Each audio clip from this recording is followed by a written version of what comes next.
Hello dear student, आप लोग कैसे हैं। मैं उम्मीद करता हूं कि आप स्वस्थ और मस्त होंगे। आज हम यूजीसी नेट जेआरएफ समाजशास्त्र के पेपर सेकेंड के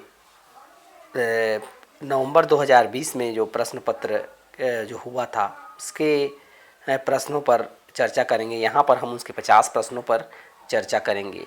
तो इसमें पहला प्रश्न है, रनवे वर्ड की अवधारणा का प्रयोग किसने किया। ऑप्शन ए है पियरे बोर्डियू, ऑप्शन बी है एथनी गिडिंस, ऑप्शन सी है जर्गेन हेबरमास और ऑप्शन डी है मैनुअल केसल्स। तो यहाँ पर हम लोग जानते हैं कि रनवे वर्ड की अवधारणा का सर्वप्रथम का प्रयोग जो है एथनी गिडिंस ने किया था। नेक्स्ट क्वेश्चन है, आधुनिक औद्योगिकृत समाजों में उद्योगों में महिलाओं की परिस्थिति कैसी हुई है। विशेष रूप से नीची गई है, क्रमशः ऊपर उठी है और ऑप्शन सी है अपरिवर्तित रही है, ऑप्शन डी है परिभाषित नहीं की गई है। तो हम आधुनिक औद्योगिक समाजों में उद्योगों में महिलाओं की परिस्थिति को अगर देखते हैं तो क्रमशः जो है ऊपर उठी है। तो आंसर होगा ऑप्शन बी, क्रमशः ऊपर उठी है। नेक्स्ट क्वेश्चन है, किसका विचार है कि अभ्यागमन निषेध व्यापक समाज के साथ संबंध बनाने में सहायक होता है। ऑप्शन ए है सी लेवी स्ट्रास, ऑप्शन बी है एच स्पेंसर, ऑप्शन सी है के गॉफ और ऑप्शन डी है ई वेस्टरमार्क। तो यहाँ पर जो है अभ्यागमन निषेध व्यापक समाज के साथ संबंध बनाने में सहायक होता है, इस बात को जो है सी लेवी स्ट्रास ने कहा है। यह श्री लेवी स्ट्रास का विचार है। तो ये इसका आंसर हो जाएगा ऑप्शन ए, सी लेवी स्ट्रास।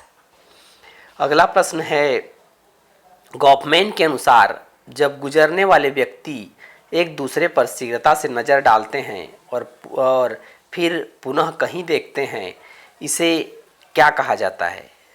संपर्क ना करना, संपर्क ना रखना, दूसरा अंतर क्रिया करना और ऑप्शन सी है प्रतीकात्मक अंतः क्रिया करना और डी है नागरिक उपेक्षा। तो यहाँ पर गॉफमैन ने जो बात कही कि जब गुजरने वाले व्यक्ति एक दूसरे पर शीघ्रता से नज़र डालते हैं और फिर दूर कहीं पुनः देखते हैं, इसे क्या कहा जाएगा। तो इसे जो है गॉफमैन के अनुसार इसे क्या कहा जाएगा, नागरिक उपेक्षा करना कहा जाएगा। आंसर होगा इसका ऑप्शन डी, नागरिक उपेक्षा करना।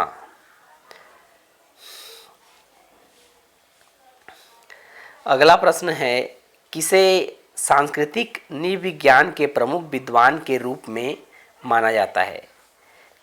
ऑप्शन ए है क्लिफोर्ड गिट्ज, ऑप्शन बी है अल्फ्रेड शुर्ज, ऑप्शन सी है जी मीड एच मीड और ऑप्शन डी है कार्ल मैनहिम। तो यहाँ पर सांस्कृतिक नृविज्ञान के प्रमुख विद्वान के रूप में जो है क्लिफोर्ड गिट्ज को माना जाता है। तो यहाँ इस क्वेश्चन का आंसर हो जाएगा क्लिफोर्ड गिट्ज। सांस्कृतिक नृविज्ञान के प्रमुख विद्वान के रूप में जाना जाता है क्लिफोर्ड गिट्ज को। अगला प्रश्न है, मीड 3 अवस्थाओं का वर्णन करता है जिसमें स्व की अवधारणा पैदा होती है और उसका विकास होता है। क्रिया की अवस्था, क्रीड़ा अवस्था व खाली स्थान है। मीड 3 अवस्थाओं का वर्णन करते हैं जिसमें स्व की अवधारणा पैदा होती है और उसका विकास होता है। प्रारंभिक क्रिया की अवस्था, क्रीड़ा अवस्था व खाली स्थान है। यहाँ पर ऑप्शन दिया हुआ है कौशल अवस्था, ऑप्शन बी है वयस्क अवस्था और ऑप्शन सी है खेल अवस्था और ऑप्शन डी है शिशु अवस्था। तो इस क्वेश्चन का आंसर होगा ऑप्शन सी, खेल अवस्था। मीड तीन अवस्थाओं का वर्णन करता है, जिसमें स्व की अवधारणा पैदा होती है और इसका विकास होता है। प्रारंभिक क्रिया की अवस्था, क्रीड़ा अवस्था, और दूसरा है ऑप्शन सी, खेल अवस्था। तो छठवां क्वेश्चन का आंसर हो जाएगा खेल अवस्था। अगला है सामाजिक विज्ञान शोध में निराकरणीय प्राकल्पना में प्रारंभिक दार्शनिक पूर्व अवधारणा है। सामाजिक विज्ञान शोध में निराकरणीय प्राकल्पना में प्रारंभिक दार्शनिक पूर्व अवधारणा है। ऑप्शन ए है तकनीकी, ऑप्शन बी है विनिर्देश, ऑप्शन सी है गलत होने योग्य, और ऑप्शन डी है भिन्नता। पूर्व अवधारणा क्या है? सामाजिक विज्ञान शोध में निराकरणीय प्राकल्पना में प्रारंभिक दार्शनिक पूर्व अवधारणा खाली स्थान है। तो इसका आंसर हो जाएगा सी, गलत होने योग्य। इस क्वेश्चन का आंसर होगा गलत होने योग्य।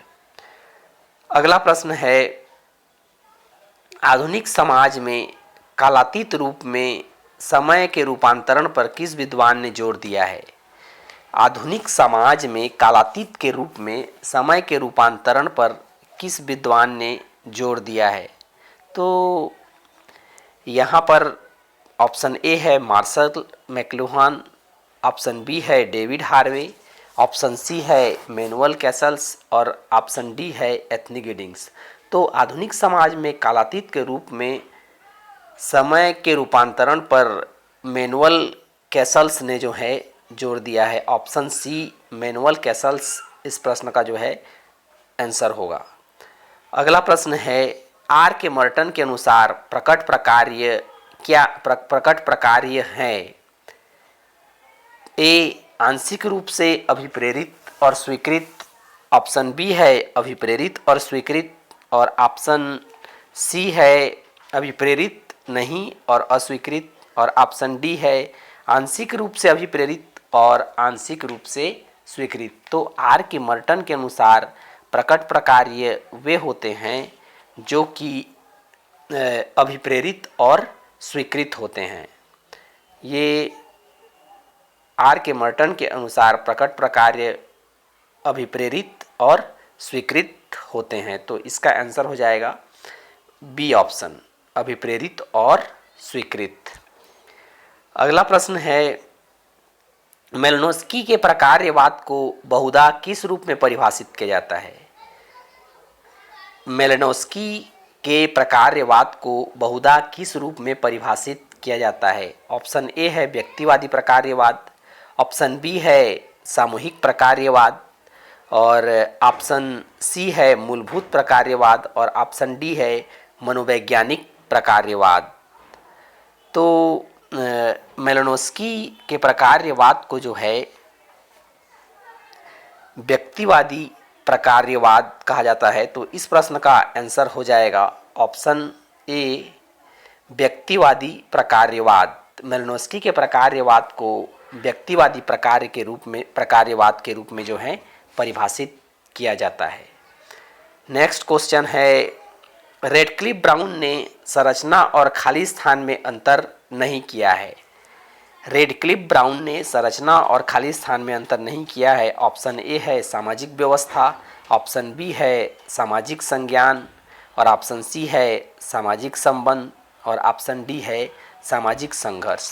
तो हम लोग जानते हैं कि रेडक्लिफ ब्राउन ने संरचना और सामाजिक संबंध में अंतर नहीं किया है। तो इस क्वेश्चन का आंसर हो जाएगा ऑप्शन सी सामाजिक संबंध। रेडक्लिफ ब्राउन ने संरचना और सामाजिक संबंध में जो है अंतर नहीं किया है। नेक्स्ट क्वेश्चन है पीत क्रांति का संबंध किससे है? तिलहन से, ऑप्शन बी दुग्ध से, ऑप्शन सी तेलंगाना से, और ऑप्शन डी है टाइगर संरक्षण से। तो हम लोग जानते हैं कि पीत क्रांति का संबंध जो है या पीली क्रांति का संबंध जो है तिलहन के उत्पादन से संबंधित है, तो इसका आंसर हो जाएगा ऑप्शन ए तिलहन से। नेक्स्ट क्वेश्चन है, निम्नलिखित में से कौन जनगणना नगर की विशेषता नहीं है? जनगणना नगर की में कौन कौन सी विशेषताएं पाई जाती है, इसमें से कौन सी विशेषता जो है जनगणना नगर की नहीं है? तो ऑप्शन ए है न्यूनतम 5000 की जनसंख्या हो, ऑप्शन बी कम से कम 75% पुरुष गैर कृषि व्यवसाय में कार्य कर रहे हों, और ऑप्शन सी है नगर पालिका निगम, छावनी बोर्ड या अधिसूचित नगर की विद्यमानता हो, और ऑप्शन डी है जनसंख्या घनत्व तो कम से कम 400 व्यक्ति प्रति वर्ग किलोमीटर हो। तो हम लोग जानते हैं कि इसमें से जो है ऑप्शन सी नगर पालिका निगम, छावनी बोर्ड व अधिसूचित नगर की विद्यमानता हो, यह जो है किसी भी जनगणना नगर की विशेषता के अंतर्गत नहीं आता है। तो इसका आंसर हो जाएगा ऑप्शन सी नगर पालिका निगम, छावनी बोर्ड या अधिसूचित नगर की विद्यमानता का होना जनगणना नगर की विशेषता के अंतर्गत नहीं आती है। अगला प्रश्न है, भारत में निम्नलिखित में से कौन से राज्य का शहरीकरण जो है सबसे कम हुआ है? ऑप्शन निम्नलिखित में से कौन से राज्य का शहरीकरण सबसे कम हुआ है? ऑप्शन ए है बिहार, ऑप्शन बी है हिमाचल प्रदेश, ऑप्शन सी है असम, और ऑप्शन डी है उड़ीसा। तो हम लोग जानते हैं कि ऑप्शन बी हिमाचल प्रदेश का राज्य का जो है शहरीकरण जो है सबसे कम हुआ है, तो आंसर हो जाएगा हिमाचल प्रदेश। अगला प्रश्न है, किस दशक में भारत की ग्रामीण जनसंख्या में कुल वृद्धि से शहरी जनसंख्या की कुल वृद्धि जो है अधिक हुई है?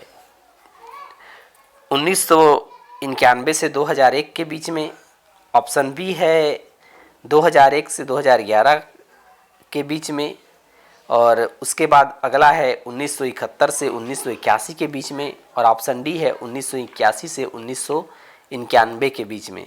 तो देखा गया है कि भारत में ग्रामीण जनसंख्या की कुल वृद्धि से शहरी जनसंख्या की कुल वृद्धि अधिक जो है ऑप्शन बी सन 2001-2011 के बीच में हुई है। तो इस क्वेश्चन का आंसर हो जाएगा 2001 से 2011 के बीच में। अगला क्वेश्चन है, किसने सर्वाधिक आदिम समाजों में अविवाहित व्यक्तियों की दयनीय स्थिति का सुस्पष्ट वर्णन किया है? किसने सर्वाधिक आदिम समाजों में अविवाहित व्यक्तियों की दयनीय स्थिति का सुस्पष्ट वर्णन किया है? तो ऑप्शन ए है सी लेवी स्ट्रास, ऑप्शन बी है जीपी मर्डॉक, और ऑप्शन सी है किंग्सले डेविस, और ऑप्शन डी है आर.एच. लोबी। तो हम लोग जानते हैं कि आदिम समाजों में अविवाहित व्यक्तियों की दयनीय स्थिति का सुस्पष्ट वर्णन जो है सी लेवी स्ट्रास ने किया है। तो इस क्वेश्चन का आंसर हो जाएगा ऑप्शन ए सी लेवी स्ट्रास। अगला प्रश्न है, किसने कहा था कि सामाजिक संरचना प्रमुख समूहों और संस्थानों का सम्मिश्र है जो समाज का निर्माण करते हैं? तो ऑप्शन ए है इमाइल दुर्खिम, ऑप्शन बी है रेडक्लिफ ब्राउन, और ऑप्शन सी है रेमंड फर्थ, और ऑप्शन डी है एम गिन्सबर्ग। तो सामाजिक संरचना प्रमुख समूह और संस्थानों का सम्मिश्र है जो समाज का निर्माण करता है, इस बात को जो है एम जिन्सबर्ग ने कहा था। तो आंसर क्या हो जाएगा? ऑप्शन डी एम जिन्सबर्ग ने जो है कहा कि सामाजिक संरचना प्रमुख समूह और संस्थाओं का सम्मिश्र है जो कि समाज का निर्माण करते हैं। अगला क्वेश्चन है, सहभागी अवलोकन अथवा साक्षात्कार का प्रयोग कर व्यक्तियों के प्रत्यक्ष अध्ययन को क्या कहा जाता है? सहभागी अवलोकन तथा साक्षात्कार का प्रयोग कर व्यक्तियों के प्रत्यक्ष अध्ययन को क्या कहा जाता है? प्रघटना विज्ञान, सामाजिक मानचित्रण, निजातीय विज्ञान, महामारी विज्ञान। तो सहभागी अवलोकन और साक्षात्कार का प्रयोग करके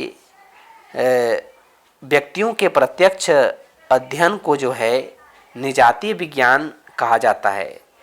तो इस तरह से इस क्वेश्चन का आंसर हो जाएगा ऑप्शन सी, निजातीय विज्ञान।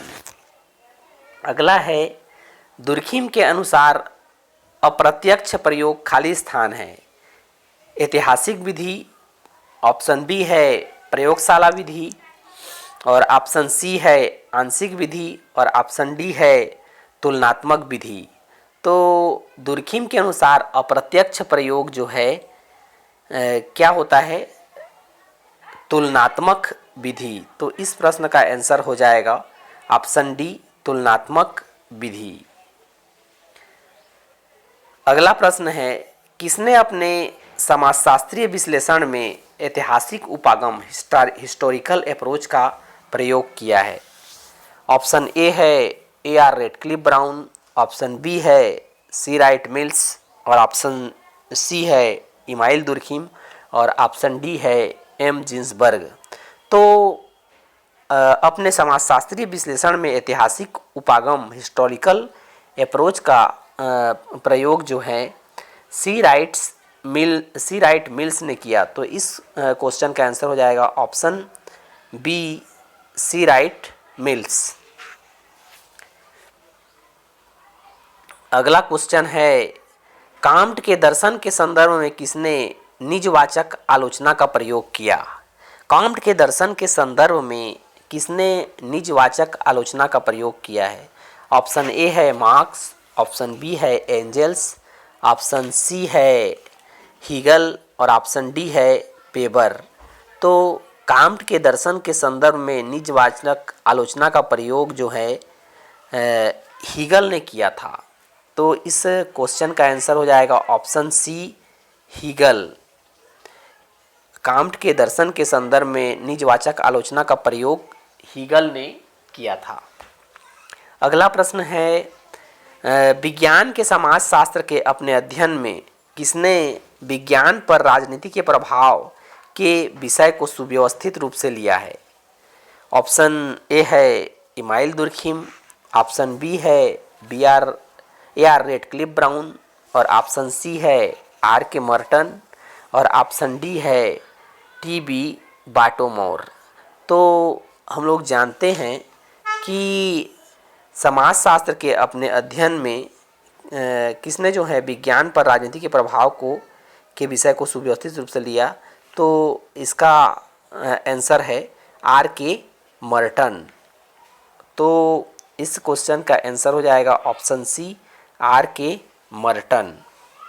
नेक्स्ट क्वेश्चन है, समाज विज्ञान के संदर्भ में किसने फाल्सिफाइबिलिटी शब्द का सर्वप्रथम प्रयोग किया है?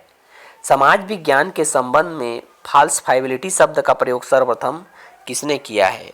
तो ऑप्शन ए है थॉमस कुहन, ऑप्शन बी है जॉर्ज रिडजर, और ऑप्शन सी है विलियम जे गुडे, और ऑप्शन डी है कार्ल पॉपर। समाज विज्ञान के संदर्भ में फाल्सिफाइबिलिटी शब्द का सर्वप्रथम प्रयोग जो है विलियम जे गुडे ने किया है। विलियम जे गुडे ने किया है। तो इसका आंसर हो जाएगा ऑप्शन सी, विलियम जे गुडे। फाल्सिफाइबिलिटी शब्द का प्रयोग सर्वप्रथम विलियम जे गुडे ने किया। अगला है, वाद विवाद में भाष्य विज्ञान परियोजना यथार्थवाद और अन्य किससे संबंधित है? यथार्थवाद पक्षधर। वाद विवाद में भाष्य विज्ञान परियोजना यथार्थवाद और अन्य किससे संबंधित है? तो ऑप्शन ये है यथार्थवाद पक्षधर, दूसरा ऑप्शन बी है यथार्थवाद विरोधी, और ऑप्शन सी है पूर्व यथार्थवाद, और ऑप्शन डी है संपूर्ण यथार्थवाद। तो वाद विवाद में भाष्य विज्ञान परियोजना यथार्थवाद और यथार्थवाद विरोधी से संबंधित है। तो यह इस क्वेश्चन का आंसर हो जाएगा ऑप्शन बी, यथार्थवाद विरोधी। अगला क्वेश्चन है, कुहन ने किस शब्द के द्वारा बताया कि दिए गए समय में विज्ञान पर उसका विशेष प्रभाव होता है? कुहन ने किस शब्द के द्वारा बताया कि किसी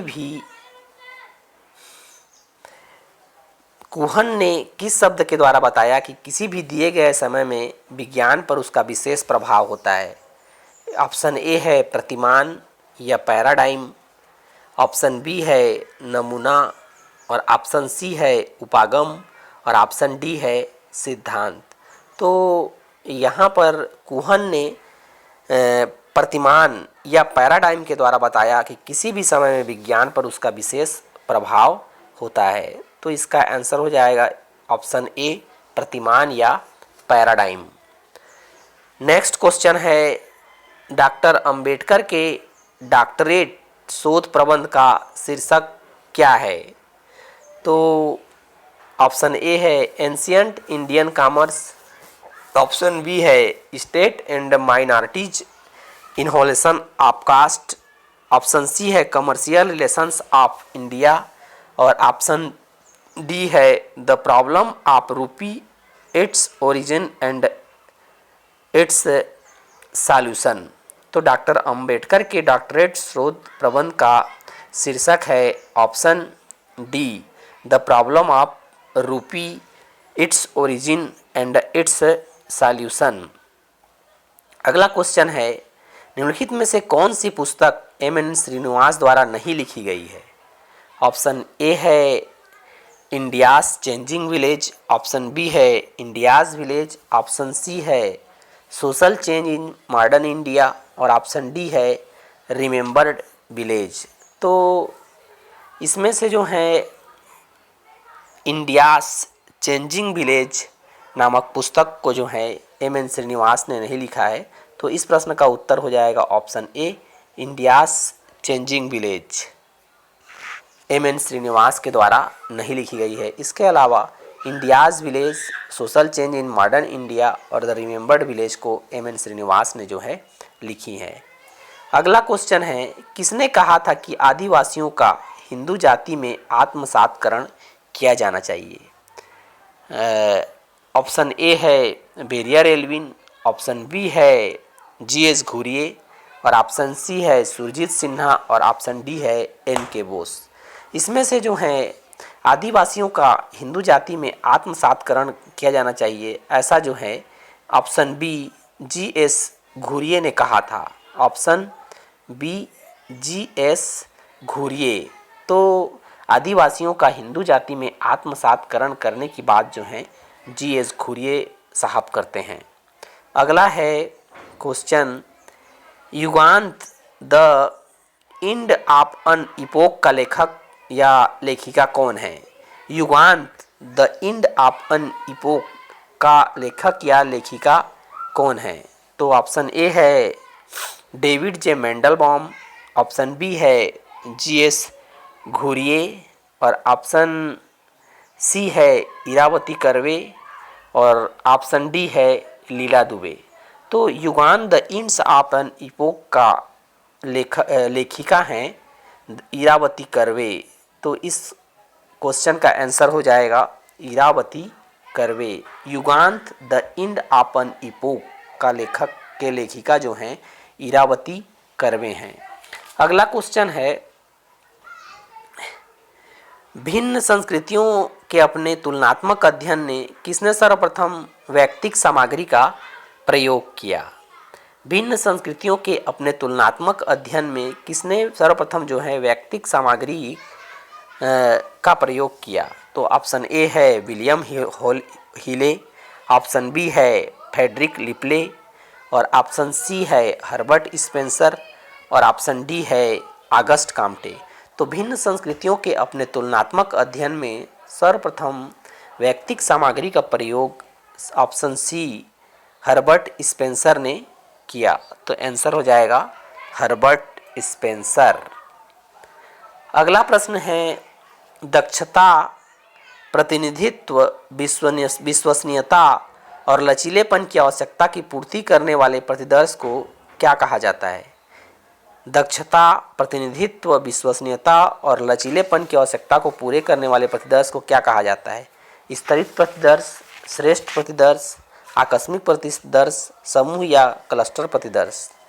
तो इस प्रश्न का आंसर होगा ऑप्शन बी, श्रेष्ठ प्रतिदर्श। जो प्रतिदर्श दक्षता रखता हो, प्रतिनिधित्व रखता हो, विश्वसनीयता और लचीलेपन की आवश्यकताओं की पूर्ति करता हो, उस प्रतिदर्श को जो है या उस सैंपल को जो है श्रेष्ठ प्रतिदर्श कहा जाता है ना। अगला है अकृषिकरण का मूल अर्थ है। अकृषिकरण का क्या अर्थ है, इसको देखना है।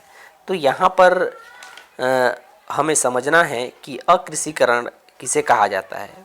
ऑप्शन ए है कृषक के पेशे या भूमि के लघु उत्पादकों के आकार में संकुचन। ऑप्शन बी है ऐसी स्थिति जिसमें कोई व्यक्ति या समुदाय निगमित खेती करता हो। और ऑप्शन सी ऐसी स्थिति जिसमें कोई व्यक्ति अपने व्यवसाय और विवाह पद्धति में परिवर्तन करता हो। और ऑप्शन डी है ऐसी स्थिति जिसमें कोई व्यक्ति मिलीनियर बन गया हो। तो यहाँ पर अकृषिकरण का मूल अर्थ होता है ऑप्शन ए से कृषकों के पेशे या भूमि के लघु उत्पादकों के आकार में संकुचन होना। अकृषिकरण का अर्थ है कृषकों के पेशे या भूमि के लघु उत्पादकों के आकार में संकुचन को ही अकृषिकरण कहा जाता है। अगला है सहयोग तथा अंतर्निर्भरता के रूप में निम्नलिखित में से कौन सा स्तरित समाज में विभिन्न स्तरों के बीच संबंधों को देखता है? सहयोग तथा अंतर्निर्भरता के रूप में निम्नलिखित में से कौन स्तरित समाज में विभिन्न स्तरों के बीच संबंधों को देखता है? मार्क्सवादी, प्रकार्यवादी, बहुलवादी और अंतरक्रियावादी।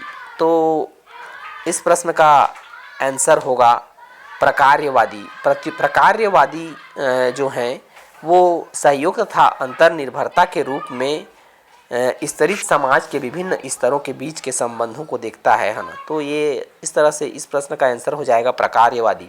सहयोग तथा अंतर्निर्भरता के रूप में स्तरित समाज के विभिन्न स्तरों के बीच संबंधों को देखने वाले लोग प्रकार्यवादी दृष्टिकोण वाले होते हैं। अगला प्रश्न है भारत में भूदान आंदोलन शुरू करने के लिए विनोबा भावे को निम्न में से किस घटना ने जो है प्रेरित किया? ऑप्शन ए है नालगोंडा घटना, ऑप्शन बी है श्रीकाकुलम घटना और ऑप्शन सी है नक्सलवाड़ी घटना और ऑप्शन डी है मधुबनी घटना। तो यहाँ पर हम देखते हैं कि भूदान आंदोलन शुरू करने के लिए विनोबा भावे को जो है नालगोंडा की घटना ने जो है प्रभावित किया है था। तो इसलिए इस क्वेश्चन का आंसर हो जाएगा ऑप्शन ए नालगोंडा घटना। नालगोंडा घटना से जो है विनोबा भावे ने प्रेरित होकर जो है भूदान आंदोलन को शुरू किया था।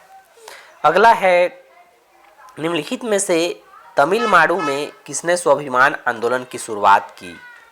ई रामास्वामी नायकर, ऑप्शन बी है ज्योतिबा राव फूले और ऑप्शन सी है नारायण गुरु और ऑप्शन डी है श्री गुरुजी गोलवलकर।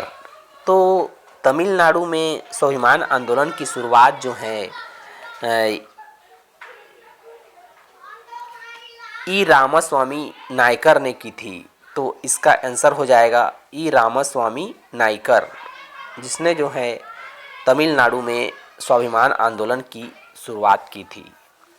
अगला प्रश्न है किस राज्य में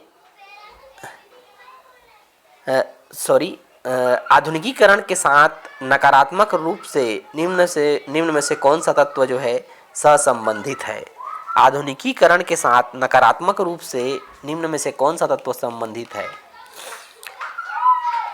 तो उपलब्धि, ऑप्शन ए है उपलब्धि अभिप्रेरणा, ऑप्शन बी है विश्ववाद और ऑप्शन सी है व्यक्तिवाद, तो और ऑप्शन डी है धार्मिकता। तो आधुनिकीकरण के साथ नकारात्मक रूप से कौन सा तत्व संबंधित है? तो यहाँ पर इन सारे ऑप्शंस में जो है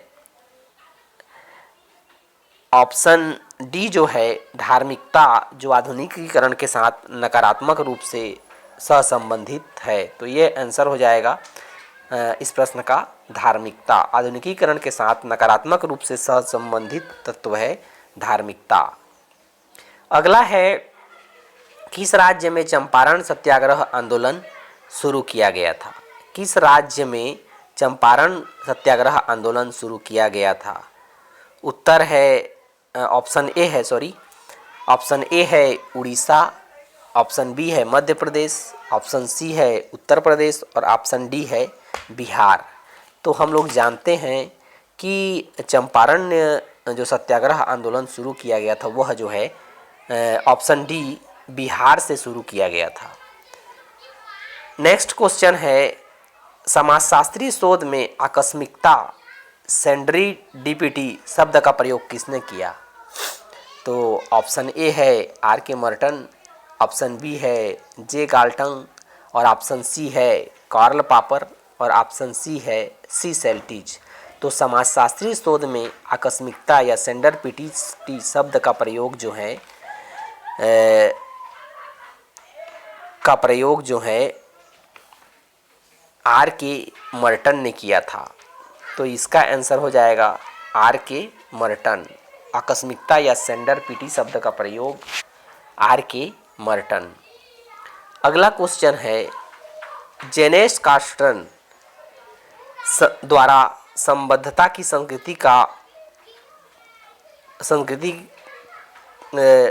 जेनेस कार्स्टन द्वारा संबद्धता की संस्कृति खाली स्थान का अध्ययन है। एक्चुअली मैं यहाँ में ब्लैंक नहीं कर पाया हूँ, या संबद्धता की संस्कृति के बाद खाली स्थान का अध्ययन है, ऐसा है प्रश्न। तो यहाँ पर खाली स्थान का अध्ययन है ऐसा है, तो क्या आएगा? ऑप्शन ए दिया है लंकावी आइलैंडर्स, ऑप्शन बी है कुर्स, ऑप्शन सी है नायर्स और ऑप्शन डी है भील। तो यहाँ पर जेनेस कार्स्टन द्वारा संबद्धता की संस्कृति लंकावी आइलैंडर्स का अध्ययन है। तो खाली स्थान जो यहाँ पर आएगा संस्कृति के बाद उसमें ये लंकावी आइलैंडर्स का अध्ययन है हो जाएगा, है ना। तो ये हो जाएगा ऑप्शन ए आंसर। अगला क्वेश्चन है संबोधन टेक्योनॉमी का निषेध व्यवहार निम्नलिखित में पाया जाता है। संबोधन टेक्योनॉमी का निषेध व्यवहार निम्नलिखित में से किसमें पाया जाता है? ऑप्शन ए है उरांव में, ऑप्शन बी है खासी में, ऑप्शन सी है कोडारस में और ऑप्शन डी है संथाल में। तो संबोधन या फिर टेक्योनॉमी का निषेध व्यवहार खासी जनजाति में पाई जाती है, जो कि ऑप्शन बी में है। तो आंसर क्या हो जाएगा? आंसर ऑप्शन बी खासी में। संबोधन या टेक्योनॉमी का निषेध व्यवहार खासी जनजाति में पाया जाता है। नेक्स्ट क्वेश्चन है भारत में बाल लिंगानुपात भारतीय जनगणना विश्लेषण में अनायास रूप से तब देखा गया जब भारत में बाल लिंगानुपात भारतीय जनगणना विश्लेषण में अनायास रूप से तब देखा गया जब ऑप्शन ए है साक्षरता दर को पुनर्भाषित किया गया, दूसरा है आयु के अनुसार लिंगानुपात का विश्लेषण किया, 3 है विधवाओं के लिंगानुपात का विश्लेषण किया गया और ऑप्शन 4 है उपरोक्त सभी। तो यहाँ पर विकल्प दिए गए हैं, इन विकल्पों में से सही उत्तर का चयन करना है। तो इस प्रश्न का आंसर है ऑप्शन ए 1 और 2। भारत में बाल लिंगानुपात भारतीय जनगणना विश्लेषण में अनायास रूप से तब देखा गया जब साक्षरता दर को पुनर्परिभाषित किया गया, आयु के अनुसार लिंगानुपात का विश्लेषण किया गया। तो इसका आंसर हो जाएगा ऑप्शन ए 1 और 2। साक्षरता दर को पुनर्परिभाषित किया गया तब, आयु के अनुसार लिंगानुपात का विश्लेषण किया गया तब। अगला है क्वेश्चन भारत में NFHSE सर्वेक्षणों और कई अन्य अध्ययनों के अनुसार शारीरिक घरेलू हिंसा के 2 मुख्य कारणों का चयन करें। तो यहाँ पर है पहला ऑप्शन है पहला बताया गया निसंतानता, दूसरा आर्थिक समृद्धता और तीसरा हिंसा का अंतर पीढ़ी संचरण और चौथा बताया गया शिक्षा का उच्च स्तर। इसमें से जो है सॉरी ये टाइप गलत हो गया है। हिंसा का अंतर पीढ़ी संचरण के नीचे में ये ऑप्शन चौथे के बाद जो है निम्न विकल्पों में सही उत्तर चुनो, ऐसा लिखना था, ये टाइप गलत हो गया है। तो इसमें हमें चुनना है कि भारत में NHF सर्वेक्षण और कई अन्य अध्ययनों के अनुसार शारीरिक घरेलू हिंसा के दो मुख्य कारण कौन कौन से हैं। तो इस क्वेश्चन का आंसर हो जाएगा सी ऑप्शन 1 और 3, यानी कि निसंतानता, और 3 हिंसा का अंतर पीढ़ी संचरण। निसंतानता और हिंसा का अंतर पीढ़ी संचरण, ऑप्शन सी। यहाँ पर आंसर हो जाएगा ऑप्शन सी 1 और 3, निसंतानता और हिंसा का अंतर पीढ़ी संचरण। NFHS सर्वेक्षणों और कई अन्य अध्ययनों के अनुसार शारीरिक घरेलू हिंसा के मुख्य कारण हैं निसंतानता और हिंसा का अंतर पीढ़ी संचरण। नेक्स्ट क्वेश्चन है, समाज में लैंगिक असमानता, स्वपीड़न, रति तथा महिलाओं में लिंग भेद ईर्ष्या के कारण होता है। यह दृष्टिकोण किस विद्वान का है। ऑप्शन 4 दिए गए हैं, जे लार्को, जे क्रिस्टिवा, बी मिचेल और जे मिचेल। ये उसके बाद जो है विकल्प दिए गए हैं, इसमें से ये हमें बताना है कि समाज में लैंगिक असमानता, स्वपीड़न, रति तथा महिलाओं में लिंग भेद ईर्ष्या के कारण होता है। यह किस किस विद्वान ने कहा है। तो ये बात जो है 43 में ऑप्शन बी 1, 2 और 3 ने, जे लार्को, जे क्रिस्टिवा, बी मिचेल। तो इस क्वेश्चन का आंसर हो जाएगा ऑप्शन बी, जे लार्को, जे क्रिस्टिवा और बी मिचेल। अगला है, कार्ल मार्क्स की मुख्य कृतियां थी। Dictionary of Marxist thought, power a radical view और ग्रैंडाइज, और चौथा था class conflict in industrial society, और पांचवा था a contribution to a critique of political economy. इसमें से हमें बताना है सही आंसर कौन कौन से हैं। तो ऑप्शन है ए 3 और 5, 1 और 4, और 4 और 5, और 2 और 4। तो हम देखते हैं, तो ये 44 प्रश्न का आंसर है ए 3 और 5, ग्रांडाइस और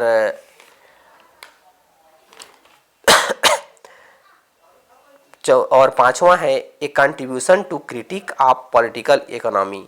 तो इसका आंसर हो जाएगा ऑप्शन ए 3 और 5, Grundrisse and a contribution to critique of political economy.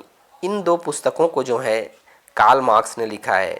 ये हो गया ग्रांडाइस और a contribution to critique of political economy, ये दोनों जो हैं मार्क्स की मुख्य कृतियां थी। अगला प्रश्न है, निम्नलिखित में से प्रेरण इंडक्शन के तत्व कौन कौन से हैं। सामान्य कथन, 2 या 2 से चरों के बीच नियमित साहचर्य का सुझाव देना, और ऑप्शन सी है निष्कर्ष का प्रारंभिक बिंदु होना, और ऑप्शन डी है चौथा है अनुभूति परक प्रेक्षणों की श्रृंखला से व्युत्पन्न। तो और पांचवा है सुदृढ़ निष्कर्ष। यहाँ पर हमें बताना है कि इन विकल्पों में से सही उत्तर को चुनना है। एक से अधिक विकल्प इसके उत्तर हैं। तो प्रेरण या इंडक्शन के तत्व कौन कौन से होते हैं। तो अब यहाँ पर प्रेरण या इंडक्शन के तत्व के अंतर्गत 2 चीज़ें आती हैं। ऑप्शन सी के अंतर्गत जैसे 2 या 2 से अधिक चरों के बीच नियमित साहचर्य का सुझाव देना, और ऑप्शन 4 अनुभूति पूरक प्रेक्षणों की श्रृंखला से व्युत्पन्न। ये जो है प्रेरण या इंडक्शन के जो हैं तत्व हैं। नेक्स्ट क्वेश्चन है, निम्नलिखित में से किसने अपने अध्ययनों में तुलनात्मक विधि का उपयोग किया। ऑप्शन ए है इमाइल दुर्खिम, ऑप्शन बी है मेरनोस्की, ऑप्शन सी है एक नंबर है इमाइल दुर्खिम, बी मेलानोस्की, 3 नंबर है रेडक्लिफ ब्राउन और 4 नंबर है मैक्स वेबर। यहाँ पर कुछ विकल्पों में से सही उत्तर चुनना है। तो अपने अध्ययन में तुलनात्मक विधि का उपयोग जो है 46 का आंसर है सी 1, 3, 4 इमाइल दुर्खिम ने, और A.R. रेडक्लिफ ब्राउन ने और मैक्स वेबर ने अपने अध्ययनों में तुलनात्मक विधि का प्रयोग किया है या उपयोग किया है। नेक्स्ट क्वेश्चन है, निम्नलिखित में से कौन से तत्व आंकड़े विश्लेषण से संबंधित हैं? आंकड़े संग्रहण, कोडिंग, संपादन और वर्गीकरण, प्रेक्षण या अवलोकन। निम्न विकल्पों में से सही उत्तर चुनना है ना। तो यहाँ पर हमें देखना है कि आंकड़े विश्लेषण से संबंधित तत्व कौन कौन से हैं। तो यहाँ पर हमें देखने को मिलता है कि आंकड़े विश्लेषण से संबंधित तथ्य हैं कोडिंग, संपादन और वर्गीकरण। तो इस तरह से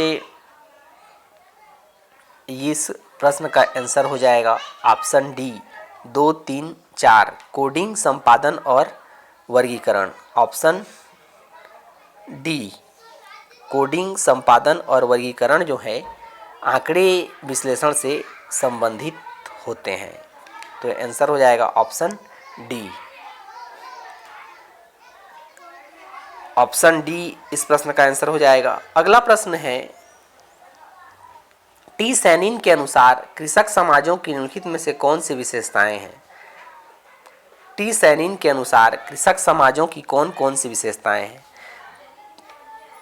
पारिवारिक श्रम 2 नंबर है, बाजार के लिए उत्पादन 3 नंबर है, जीवन पद्धति के रूप में कृषि भूमि और 4 नंबर है, नगरीय साधनों पर निर्भरता और 5 है, कमजोर स्थिति। तो इसमें विकल्प दिए गए हैं, इन विकल्पों में से सही उत्तर चुनना है। तो इन विकल्पों में से सही आंसर जो होगा वो है 1, 3 और 5। 1, 3 और 5। तो हम देखते हैं 1 नंबर में क्या है, पारिवारिक श्रम। 3 नंबर में क्या है, जीवन पद्धति के रूप में कृषि और 5 नंबर में कमजोर स्थिति। ये जो है टी सैनिन के अनुसार कृषक समाजों की विशेषताएं हैं, है ना। तो इस तरह से इस प्रश्न का आंसर हो जाएगा ऑप्शन बी 1, 3 और 5। अगला प्रश्न है, भारतीय संविधान के अनुच्छेद कौन से अनुच्छेद में केवल अनुसूचित जाति और अनुसूचित जनजातियों पर लागू होते हैं? तो यहाँ पर ऑप्शन दिए गए हैं, जैसे अनुच्छेद 340, अनुच्छेद 316, अनुच्छेद 330, अनुच्छेद 275 और अनुच्छेद 148। तो यहाँ पर हम देखते हैं कि अनुच्छेद 340, अनुच्छेद 330 और अनुच्छेद 275 जो हैं केवल अनुसूचित जाति और अनुसूचित जनजातियों पर लागू होते हैं। तो इसलिए ये आंसर हो जाएगा ऑप्शन डी अनुच्छेद 340, अनुच्छेद 330 और अनुच्छेद 275। यह जो है केवल अनुसूचित जाति और अनुसूचित जनजातियों पर लागू होते हैं। नेक्स्ट क्वेश्चन है, भारत में स्वतंत्रता के बाद वर्ष 1970 तक समाजशास्त्रीय और सामाजिक नृवैज्ञानिक अध्ययनों में से किन 3 विकासों पर गहरी चिंता व्यक्त की गई? ऑप्शन दिए गए हैं, इनमें सही विकल्प चुनना है। पहला है पर्यावरण, दूसरा सांस्कृतिक, तीसरा आर्थिक, चौथा लैंगिक और 5वां सामाजिक। तो यहाँ पर हमें देखने को मिलता है कि स्वतंत्रता के बाद 1970 तक जो है समाजशास्त्रीय और सामाजिक नृवैज्ञानिक अध्ययनों में जो है मुख्य रूप से आर्थिक, सामाजिक और सांस्कृतिक विकास पर जो है गहरी चिंता की गई है। तो इस प्रश्न का आंसर हो जाएगा ऑप्शन डी 3, 5 और 2, आर्थिक, सांस्कृतिक और सामाजिक।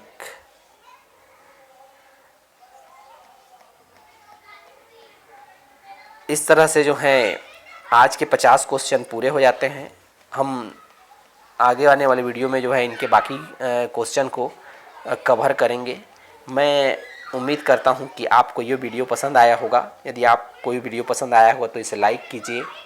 आप अगर यूजीसी नेट सेट की तैयारी करते हैं तो आपको लगता है कि मेरे चैनल पर आपके लिए कुछ उपयोगी इन्फॉर्मेशन आ सकते हैं। मैं क्योंकि इस तरह की वीडियो बनाते रहता हूँ जो कि नेट के सिलेबस को कवर करता है, तो आप इस चैनल को सब्सक्राइब करना चाहें तो सब्सक्राइब कर लें। Thank you for watching this video. Thank you very much. Best of luck. फिर मिलते हैं एक नए वीडियो में, तब तक के लिए बाय बाय।